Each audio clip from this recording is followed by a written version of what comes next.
Our first panel entitled Unlocking the Tourism Potential. We have with us the Executive Director of the American Chamber of Commerce of the Philippines Incorporated, Mr. Eb Hinchcliffe.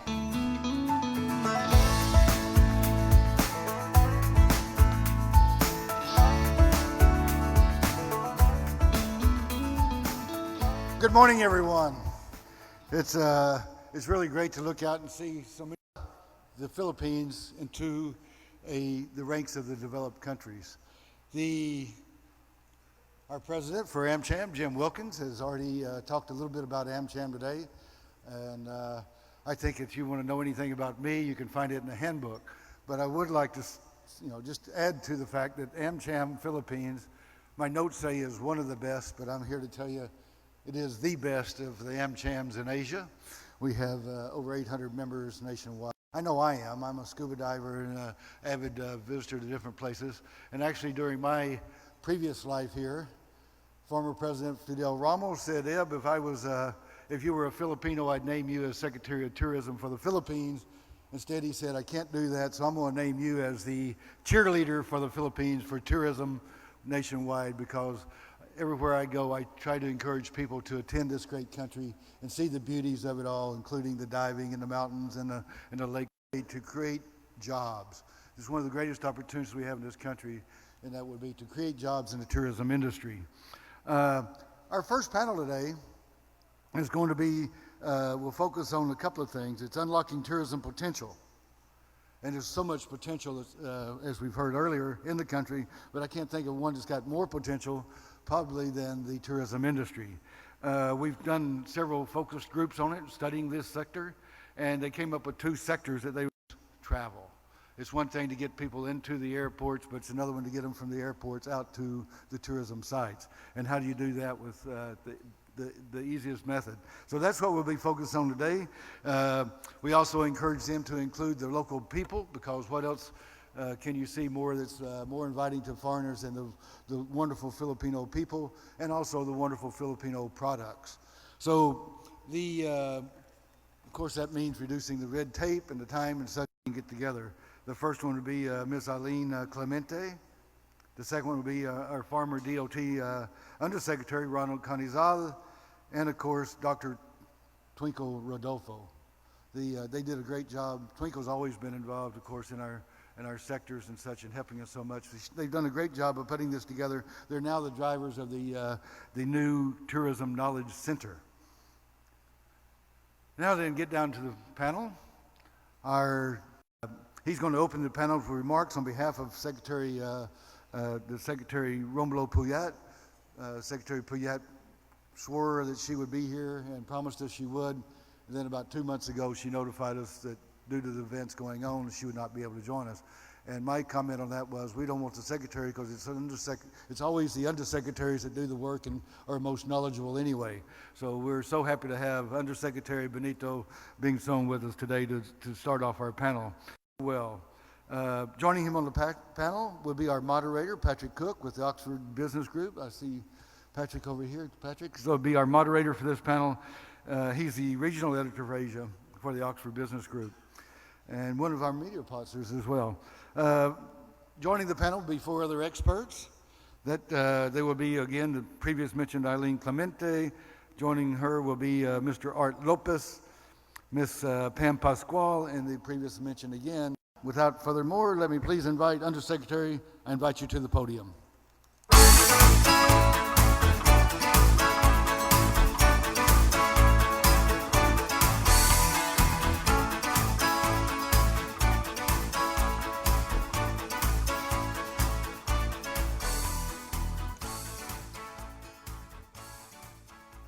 Thank you very much, Eb, for the wonderful introduction.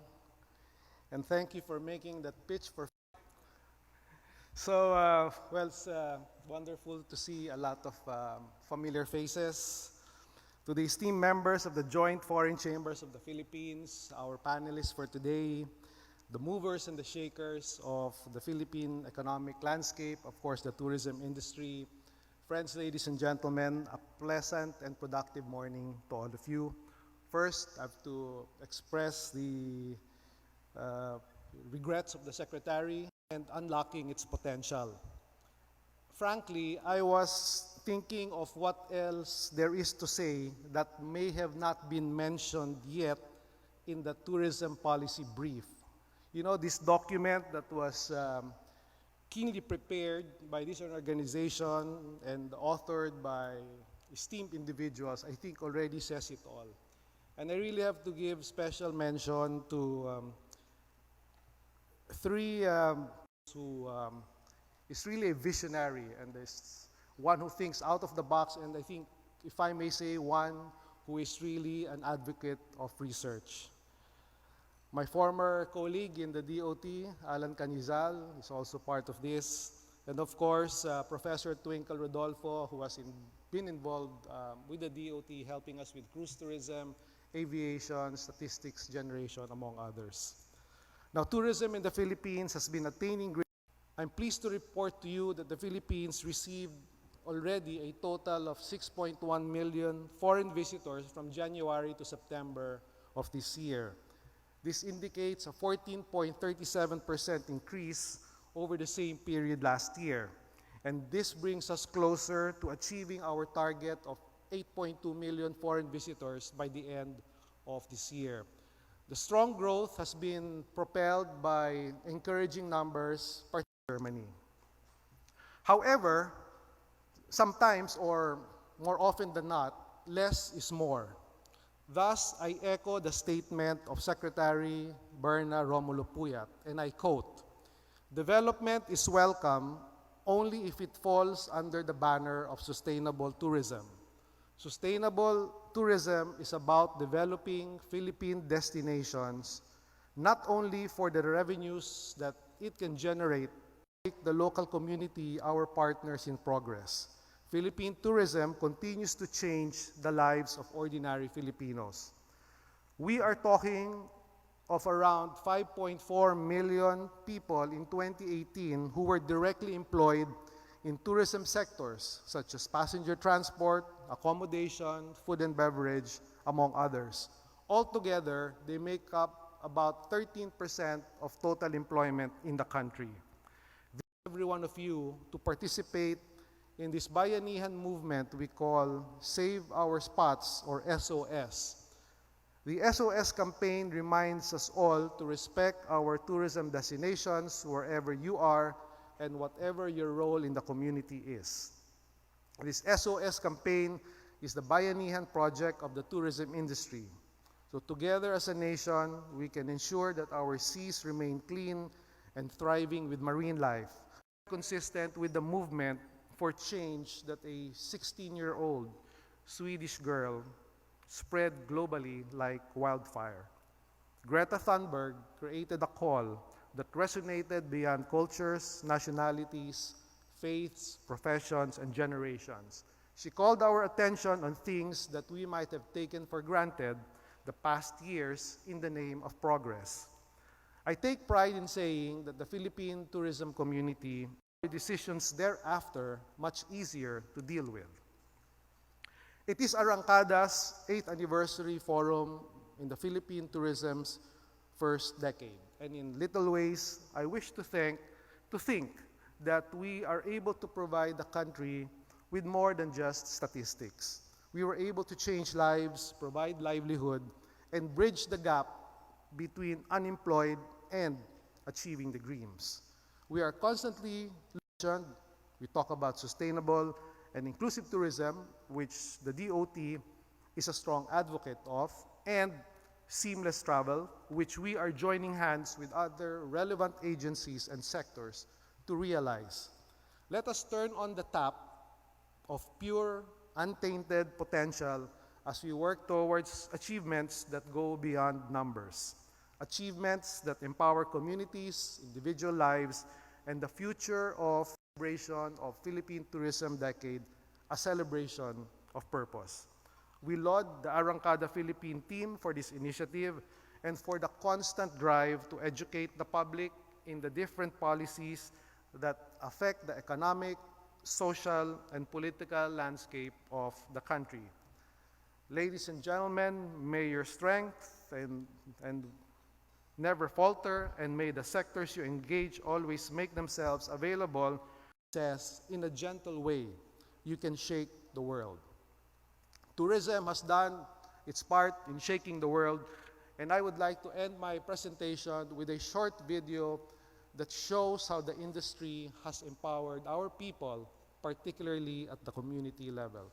Can we have the video, please?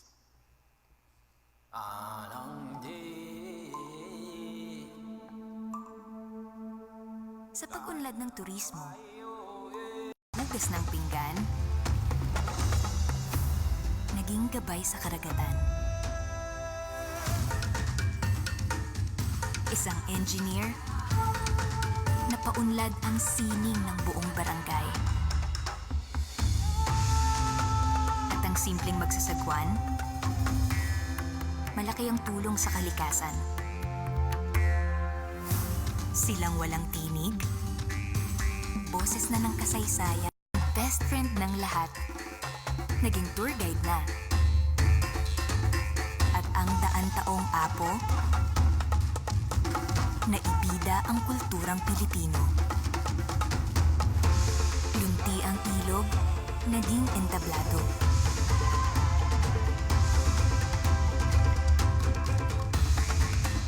At katutubong sayaw, napaindak ang buong mundo. Thank you very much, and good morning to all. Thank you very much to our guest speaker, Undersecretary Bengzon. May we request that you please stay on stage to join the panel discussion.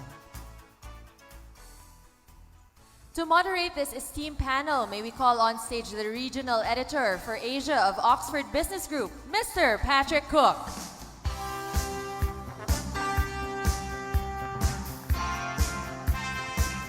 Corporation, Ms. Eileen Clemente.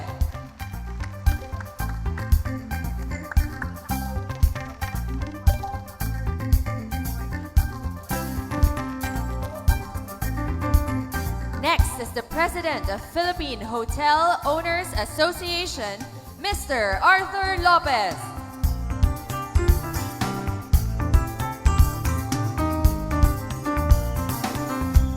Our third panelist is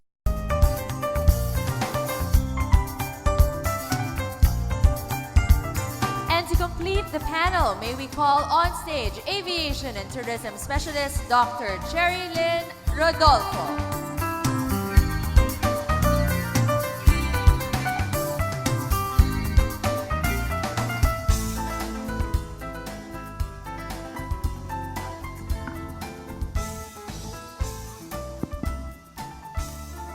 I think the context is very clear. So we'll go straight into it, and we'll start on the issue of seamless travel. Undersecretary, I'd like to start with you. I just watched the fantastic video that you showed us, and those places look amazing, but I think we all know that not all of those places are particularly easy to get to. In the policy brief preparation, there was a stakeholder survey and discussions held about the factors that are impacting growth of tourism in the Philippines, and one of them pipeline. What impact could this have on the congestion and the sort of connectivity that Manila has with the different regions?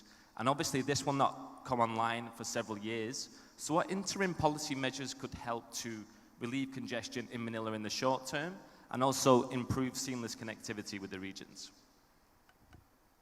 I knew Secretary Togadi had to be here because that question is better answered by the OTR. But yes, issues that we have to address. The proposal to build a greenfield airport in Bulacan will obviously help us expand our capacity.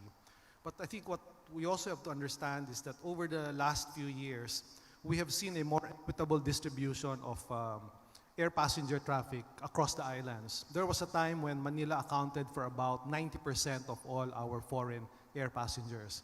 Now, when you look at the figures, Manila accounts for about 60%. So what does Clark, Boracay, through Katiklan and Calibo, of course Davao, Cebu. The thrust of the DOT is to make sure that we work very closely with the different infrastructure agencies so that we can accelerate the development. Our commitment also goes, one commitment that we can specifically mention now, and I see my colleagues from TIEZA here, is that we have committed to help the DOTR in night rating. So what we want is greater convergence with the DOTR and the other infrastructure agencies to make sure that the airports and seaports are developed at a level that will allow us to be competitive. Second is that we will encourage more point-to-point traffic to the secondary destinations, which will also be more convenient for the travelers because some of them will be able to skip Manila. And then I think the third is really to make sure. And one of your advocacies is for the separation of conflicting functions, regulation, commercial operations, and investigation of transport agencies like the Civil Aviation Authority. So what impact would this have on safe and seamless travel in the Philippines?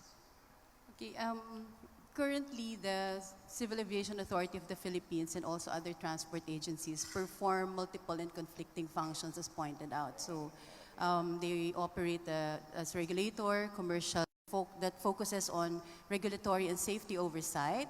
And at the same time, we will have a separate entity that could actually produce very good value propositions for our more than 80 airports that are not yet under individual airport authorities. So that could actually help transform the other airports. A number are community airports and some airports that are still just good for, let's say, turboprop operations into really time. So 2 peso and 50 centavo. And 2 pesos out of the 2 peso and 50 centavos, or 80%, are actually what we call the catalytic impacts of air transportation because of the benefits to the tourism sector. So, and then if we separate the investigative functions, what will happen is that we will have a separate entity that will now promote really safety standards across all modes of transportation. So safest mode already, but also in maritime and also in land. Currently, we don't have that institutional setup. So if we're going to really invest heavily on build, we need these institutional reforms. Okay, Art, I'd like to come to you. You represent the hotel owners here in the Philippines. So looking at the policy brief, one of the constraints really that was mentioned was that accommodation providers in more remote regions of the country, they're not able to access market islands where I've had an amazing time, but I've wasted mornings driving around on a motorbike trying to find an ATM that will actually give me some cash. So to what extent is the lack of digital infrastructure constraining the growth, digital infrastructure, constraining the growth of tourism in these remote regions? And what can the public and the private sector do to improve the situation? Digital payments, you mean, and all? Digital payments, internet access as well. So use our own technology, okay? So the problem is there's no internet connection. We have to use satellite. Like we're building a hotel now in Siargao, so we've been discussing how to connect. We have to go satellite. So even for Sky Cable, I think if they're not able to provide us with the cable, we have to go satellite. But anyway, that's not the problem of the industry at the moment, okay? First of all, first world. We have 250 hotels, 60 owners. Just 2 days ago, we signed an agreement with the union and the DOLE, Department of Labor and Industry, because Congress and the Senate took away the service charge share of the owners, which is about 15%. And Marriott is planning a few hotels here. That's a few 100 million pesos that they will lose every year. But anyway, when the law was passed about a month ago, we had to go through the IRR implementation. I'm telling you this because you need the hotels. And we are really discouraging investors. So what the union wanted, what the regular employees by more than 60%.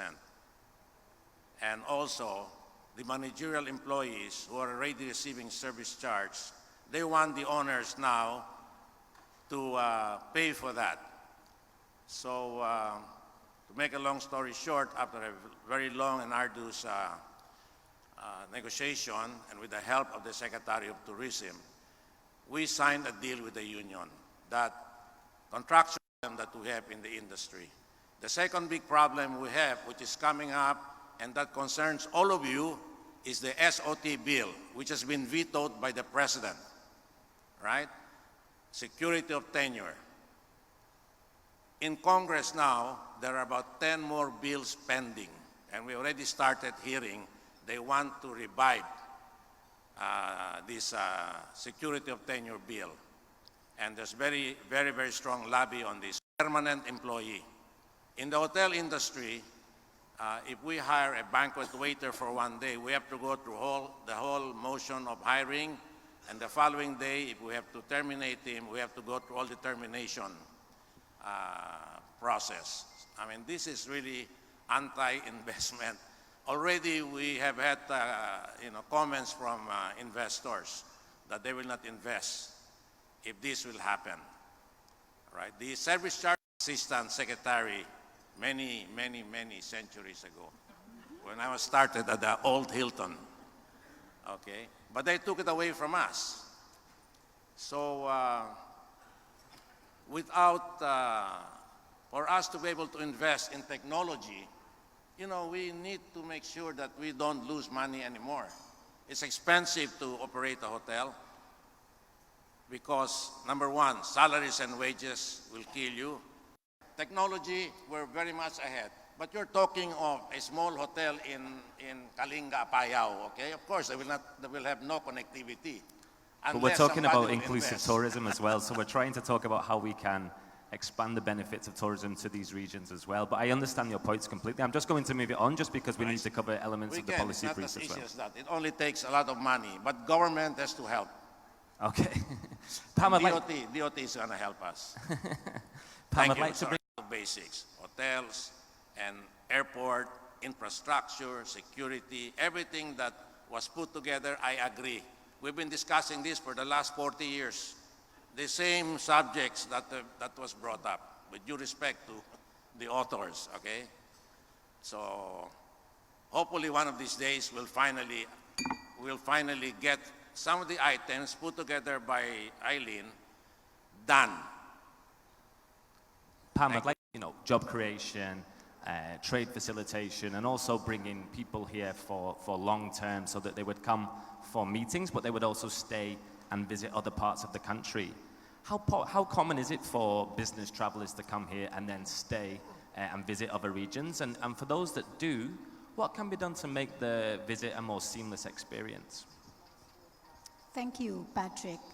Let me focus on the E of MICE, which is exhibit buyers, where foreign buyers and local buyers are able to have a physical interaction or experience before the actual transaction. Now, these buyers or vendors or even exhibitor companies who come from different countries, when they come over to the Philippines, therefore, they spend their precious dollars here for accommodation, they dine, they shop, and when time permits, average of about 6 times more than an average leisure tourist. No? And so that cycle definitely benefits tourism, sustainable tourism and inclusive tourism. And so whatever efforts that are being done by government in order to foster seamless travel will definitely stimulate more and more businessmen and investors to come to the Philippines to do business. See that the Philippines grants visa-free entry to 157 nationalities, but not China and not India, the second and the 10th most biggest source markets respectively. So there's a lot of debate in the Philippines about the influx of Chinese visitors. From a tourism perspective, how would you feel about easing the restrictions on Chinese visas? And from a sustainable tourism perspective, is the Philippines equipped to cope with a larger influx of the huge Chinese tourists? China and India are restricted nationals per se because right now we just identify it through paper where the last names may be the same, you can't look at it, but now there's biometric technology that's available. Some are open source, Some are more sophisticated. Some have been endorsed by IATA, ICAO, some of the international organizations. And we have the Foreign Affairs, Bureau of Immigration, and the Department of Tourism can evaluate how we can use smart technology for that to be easier. So it's not easing the visa requirement, it's easing the process of procurement. So in that manner, it makes it easy, it makes it painless. For example, right now, Indian nationals who want to go to ASEAN, because the system is so efficient in Singapore, it's just a facilitation, but we may be losing out because Singapore is so easy to get and procure that visa. So that's in general for ASEAN where visas are required. So that's the answer to question number 1. For question number 2, are we prepared to handle all of the visitors that are coming in? I would not want to limit this to just the Chinese tourists, although of course they're the fastest growing source. Maybe I can dumb it down a bit and say, like a restaurant, you have the front of the house, the back of the house, and the development of the restaurant. A lot of us concentrate on the front of the house because it's visually easy to say what has been accomplished, but actually the back of the house and the development of the restaurant is suspect to an audit.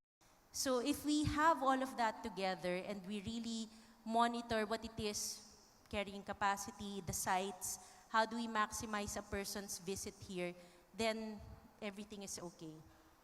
Okay, good. So I want to pivot more towards the sustainable and inclusive tourism part of the brief now. Undersecretary, you gave us some figures about 14% growth this year in tourism in the first 9 months, expecting record numbers of over 8 million this year. So what is the potential to accelerate that growth going forward? And in the pursuit of more growth, how can you balance this with sustainability objectives? I'll divide it into 2 parts. The first part will be a brief explanation on the numbers, not to be defensive or apologetic. The Philippines is an archipelago, so for the most part, we are dependent on air access to bring in our tourists. Out of the 7 million, about 98% flew in, with the 2% taking the cruise. Indonesia, for example, gets 3.5 million foreign visitors entering by land. People who take the bus, the car, and they're counted. Thailand gets about 5.5 million foreign visitors cross-border. Malaysia gets 15.5 million foreign visitors who simply have to cross the border. So can you just imagine if we were part of a contiguous force? We will, but we will calibrate it because we want to make sure that we achieve an optimum balance between the head count and, of course, making sure that our resources are protected. The Boracay experience has taught us many lessons. And essentially, it has redefined our development standards, our development approach, especially for fragile destinations. The National Tourism Development Plan of the Philippines puts a lot of emphasis on sustainability and inclusiveness. So what we want, we hope to have a model that can be, or a template that can now be replicated in all the other emerging destinations. With the help of ADB, we're working on Coron and El Nido. With the help of the World Bank, we're working on Siargao, Surigao, Panglao, Bohol. So these are initiatives towards making sure that we maintain that balance. We will accelerate. We still have to chase the 12 million target that we have set for ourselves by the year 2020, dependent on are preserved and protected for the generations to come. You mentioned Boracay. Art, I'd like to ask you about this because that was the most high profile and, dare I say, drastic sustainable tourism measure in recent years. What impact did it have on the hotel industry in Boracay? And speaking more long term, what impact do you think it will have on the Philippines and Boracay's reputation internationally as a sustainable tourism destination? Sorry, destination and on Philippines as a destination. Well, as far as I'm concerned, I thought it was, it was the right thing to do because Boracay was already literally sinking because of over, building and overpopulation. We can't handle the carrying capacity for Boracay. So they're doing the right thing. They should do that in all beach resorts. And they were being demolished structures that are within the 20 to 20 plus 5, 25 plus 5. You go to Siargao, they're right on the water. And some in Bohol, they're right on the water. So unfair for Boracay. But at least now we've shown the world we can do it. But we have to do it consistently in all areas. Panglao, you mentioned before about using technology and innovation. So how do you think technology and data gathering tools could perhaps be used more effectively for destination management amongst stakeholders, so have a better idea of capacity and land usage in these areas in line with the sustainability goals? Again, I'll step back a little bit. Technology is just an enabler. The first thing that has to be determined are will there be some sort of guideline that will be used as the measuring stick for carrying capacity. Once you've done that, which we've done for a different, our Tourism Knowledge Center has done for sustainability for hotels and resorts on how they maximize their capacity, or how do they lessen their cost for what is carrying capacity. But once that's done, then you can use technology to compute all of these things. And then it's easier for everyone to comply with that one. And it's not like a study that has to be made one time. It can be already a data that is gathered consistently. So at a later stage, the technology can be of help. For now, we have to establish what is the formula for, or minimum standards for what is carrying. Not be accustomed to such an influx of people from all over the world. What kind of policy measures or institutional reforms could help ensure that the benefits of intensive tourism in these areas are felt more widely by the local communities? I would like to refer to the National Tourism Development Plan. It started 2011, 2016, then the successor plan of 2016 to 2022. Both plans actually highlighted the need to develop what and see whatever is needed or necessary. We could connect more communities. So that's what we call dispersal, so that we could not, so that tourism won't be concentrated only in what we call the cores, like urban centers and the like. Now, and it's happening, because if we look at the numbers, for example, in air connectivity, in 2009, we only had about 65 what we call city pairs, or point-to-point air connections. Now it has more than doubled. It's more than 130 city pairs. So tourists, let's say, who are in El Nido, Palawan, can actually fly directly to Tagbilaran, or even to Katiklan, or to even Cebu. So they don't need to go through the Manila airport. In the same manner, those who enter from, let's say, the Bimpiaga region to, let's say, to the Philippines via Cebu, can fly directly to Puerto Princesa. So, and we expect the numbers to double, because if you look at the case of Clark International Airport, from just migratory birds actually flying directly to areas in the Visayas and also in southern Luzon, all these island economies that were not connected before via Manila. Okay, and Pamela, I'd like to ask you again on the job creation issue, because the policy brief states that job creation is really the bottom line for inclusive tourism. And one of the factors that were mentioned in the surveys was, the quality of tourism staff. So what more can be done, do you think, to improve education and Well, development of a highly competitive human capital is one of the key result areas that was outlined in the Philippine MICE Roadmap, which was spearheaded by the Industry Association, PASEOS, together with the Department of Tourism and the Department of Trade and Industry, and its agencies, Tourism Promotions Board and the Board of Investment. So one of the areas that we're looking at is really ensuring that they're able to acquire this through institutionalized certification programs and MICE modules that are accepted internationally, and the best practices are are common to our Asian neighbors. No? So the objective of this is for MICE practitioners here in the Philippines to be able to match the skill set or be at par, if not better, than the skill sets of our neighbors outside by the industry, stakeholders, and as well as support from government. That's highly important. Yes, would you like to also? Yes, thank you. Just to add on to what has been said already, we have to recognize that there's an ASEAN Mutual Recognition Agreement. So there are certain standards already that are international in nature that is being also filtered down. Also, under the Commission on Higher Education, there is already private sector or the industry for innovation, and we're seeing this happen organically as well. We've seen it with disruptive platforms like Airbnb, for example, which has disrupted the global tourism industry. In places like Barcelona, there's been that kind of impact where residents have complained that, residential areas are getting dominated by tourists, but at the same time, you see disruptive platforms like Airbnb impacting sustainable and inclusive tourism in the Philippines going forward? I'll answer first. Okay. Since about 3 years ago, we already called the attention of government to regulate Airbnb in the country because there's a lot of, first of all, they don't pay taxes, safety and security issues, and many other things.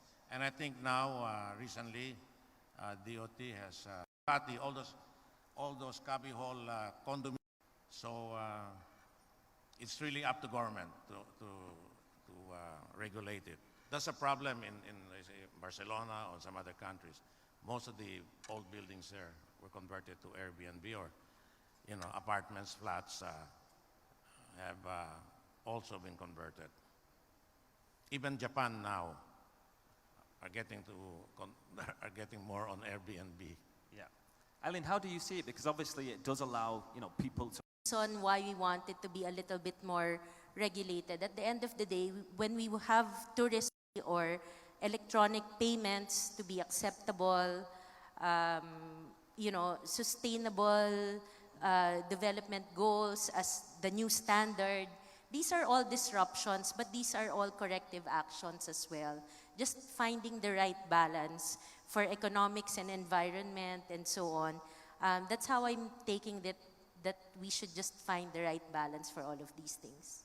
Okay, thank you. I'd like to ask each of you the same question just to one concern cited by stakeholders both for domestic and international tourism was security concerns. I was a bit surprised. I mean, like Eb here, I've also lived and traveled a lot in the Philippines, and touch wood, I've never had a single security issue. But obviously there's an outside perception. So how do you think, to what extent is the security concerns impacting growth of tourism in the Philippines? And if so, what can be done to enhance? Yes, it comes out in some of the surveys. But in a nutshell, what we have to do is we simply have to sing louder than the noise. On the part of the DOT, our main responsibility is to cast a wider net with respect to our advertising and promotions initiatives so that we get the word out that the Philippines is a safe, secure, and fun destination. So this will entail reaching out to on familiarization tours so that they can see for themselves, as you did, what the real situation is. Eileen? The way I see it is that we need to have managed information. Good example would be Hawaii on the eruption of the volcano there. It would have been very disruptive. It would have been chaos had the state of Hawaii not been giving out news, corrective news to that. And of course, it can be supported by a lot of informal support for positive news as well. Art? When you say security, you're referring to terrorism and all that stuff, right? And I think, it wasn't specific in the brief, but I believe it's just I'm just perceptions of personal security. I'm Yeah, just so trying terrorism, gun crime. If you're referring to security, yes, we do have security problem, but not the terrorist issue will be if we're not careful. You have all these type of gangs in the local vernacular, budul gang, salisi gang, all these gangs, And there are many scams. Just now I read I got a Viber message, there another scam where you, from the airport, they follow you and hold you up for your luggage. Okay, so if we can keep that under control, I think we'll be okay. It's really petty crimes here. When I say petty crimes, could be a big crime, but nobody really gets murdered here. They just rob them. So, thank you. And Pam and Twinkle, would you like to add, before we go to the open forum, your thoughts briefly on this issue?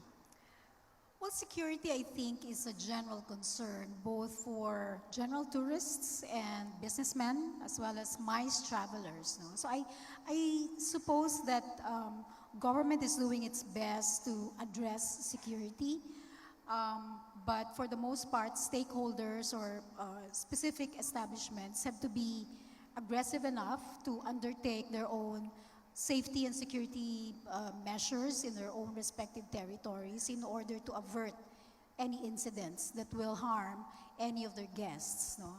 And, but I think, as the numbers would say, that even while there are several incidents that were reported, travelers still keep on coming. And just to cite the fact that in 2018, for exhibitions alone, in Asia in general, Asia sold about 23.4 million square meters in exhibition space, and the Philippines sold over, we did not even reach 500,000 square meters as reported, but I could argue that because I know that in my particular venue, we sold over 2 million. And what that says is that even while there are incidents that have been reported, business still continue to come. Very briefly, Twinkle? Yeah, I would like to highlight safety and security across, again, all modes of transportation, because transportation is the backbone of seamless travel. So that is why we work closely also with the Joint Foreign Chambers of Commerce for the immediate passage of what we call the National Transportation Safety Board. So it's a legislative measure so that we could promote and elevate the safety standards and prevent, accidents from happening across all modes of transportation in the country for both Filipinos and tourists. Thank you. So we now have 5 minutes for the open forum. So if anybody has any questions for any of the panelists, feel free to approach the microphones and just identify yourself, your organization, and who you would like to ask the question to. Hi, Ella from Globe Telecom. So I won't delve deeper anymore towards like how technology, because right now we're also trying to do our share to promote tourism. So my questions right now is coming from our perspective, like we are actually looking for a way to incentivize business on how to play into this agenda of sustainable tourism. So I'd like to ask the panel members right now, in your opinion, what incentives should be put in place so that every stakeholder and even the tourists can be motivated to play a role in creating a sustainable tourism business practice, or actually put it in place? Is your question for anyone in particular? Or? Yes, actually. And anyone? Yeah, the hotels, we do have incentives on sustainability. So I don't remember which they are, but maybe our secretary here can tell us. Well, I think as a policy, we encourage green technology, so incentives are provided for those who pursue the track. I think that's one aspect. The other aspect is that there are award-giving bodies that recognize the efforts of properties or partners that have gone the green technology route. No, Twinkle, you were looking. Did you? We also have I believe some incentives or incentives schemes for heritage preservation and conservation, and that's very crucial because a number of our destinations have this combination of natural and cultural heritage, and if we incentivize actually preservation and conservation, we can engage the communities, and then they could actually play a very crucial role in the long-term sustainability of those assets. So there's that incentives scheme available. Okay, we have another question from the gentleman behind. Robert Walker from High Performance Asia in BGC. I was wondering if I could ask the panel what impact they think the drugs war has had on tourism in the Philippines, and whether or not they can quantify that. If it has had an impact, whether they could quantify that in financial terms. The drugs war. Would you like to answer that, Undersecretary? If none for tourism, at least from a government perspective. If you're going to look solely at the number of tourists coming in, if you look at the revenue, there has been no, I would say, direct impact of. In fact, in many cases, the overall campaign to improve peace and order has contributed to, a better environment, for foreign and domestic tourists. Apparently, according to some statistics, it makes the Philippines the fourth most dangerous country in the world. Do you think that encourages tourists to come here? I think that's the wrong statistics, sorry to say. We're not the most dangerous country in the world. The fourth most. India is the most dangerous country in the world, according to statistics. I'm just wondering if what you say, it's had no impact on tourism. I got that. Okay, thank you. Thank you. Do we have any final questions? Okay, yes. Yes, I'm Mel Hernandez from Dole, Philippines. Our airports are congested, and it will be for the next few years. We do not have the land connection like Malaysia and Indonesia, as emphasized earlier. And we are an archipelago. We have beautiful beaches and islands. But I think it's quite ironic that I heard that we only have 2% cruise tourism. Our tourists doing cruises is only around 2%. May we know what is the policy or direction as far as cruise tourism is concerned, both for local and international cruises? Well, briefly, cruise tourism is one of the priorities in the National Tourism Plan. And just 4 years ago, we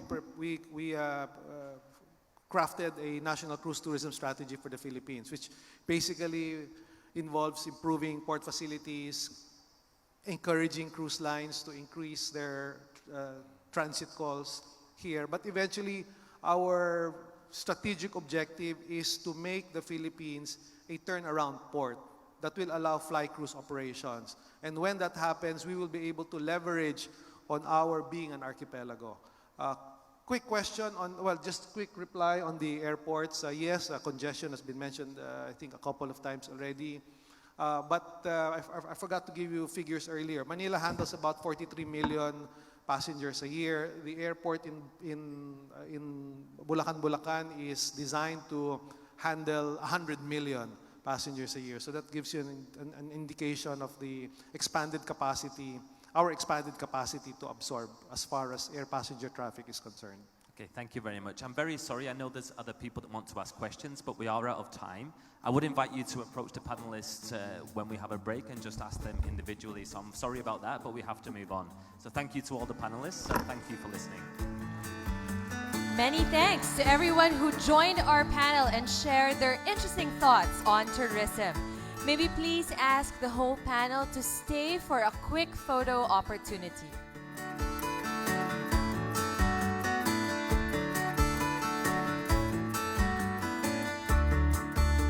May we encourage everyone to actively participate in the discussions today, especially during the open forum. If you have any questions, please approach any of the microphones on the floor and wait to be recognized by the moderator. Our speakers would be glad to answer them. And should you have additional questions after the forum, please do send them to forum@arangkadaphilippines.com. Please also tweet about the event by using the event hashtag Arangkada Forum 2019. Please also like us on Facebook and look us up on LinkedIn. Please also don't forget to complete and submit the evaluation forms that were placed on your seats and give it to the registration counter at the ground floor before you leave after today's session. Your feedback is very valuable to us. And we would also like to thank our amazing sponsors for making this event possible.